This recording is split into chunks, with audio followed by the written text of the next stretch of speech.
जंग data टाकून लाडकी बहीण योजनेचं portal बंद पाडण्याचा विरोधकांचा प्रयत्न, देवेंद्र फडणवीसांचा गंभीर आरोप, तर गृहमंत्री असलेल्या फडणवीसांनीच याची चौकशी करावी, सुप्रिया सुळेंचं प्रत्युत्तर.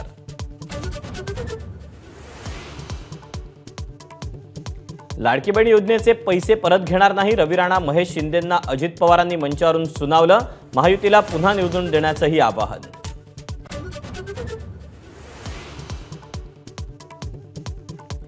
पुन्हा महायुतीचं सरकार आलं तर 1,500चे 3,000 होतील, मुख्यमंत्र्यांचं वक्तव्य, तर मविया सत्तेत आल्यास 3,000 देऊ, संजय राऊतांचा दावा.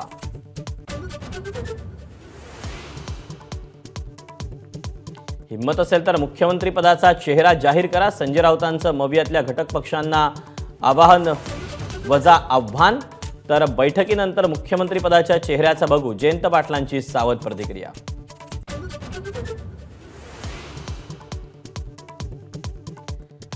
हरियाणासोबत महाराष्ट्राच्या निवडणुका का नाही, शरद पवारांचा सत्ताधाऱ्यांना सवाल, तर नोव्हेंबरमध्ये निवडणुकांचे एकनाथ शिंदेंचे संकेत.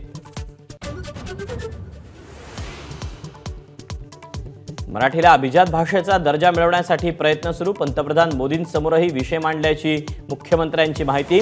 पुण्यात 98व्या अखिल भारतीय मराठी साहित्याच्या संमेलनाचा कार्यारंभ.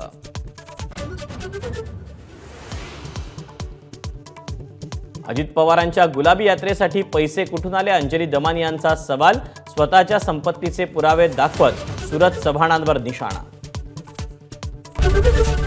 एबीपी माझा, उघडा डोळे बघा नीट.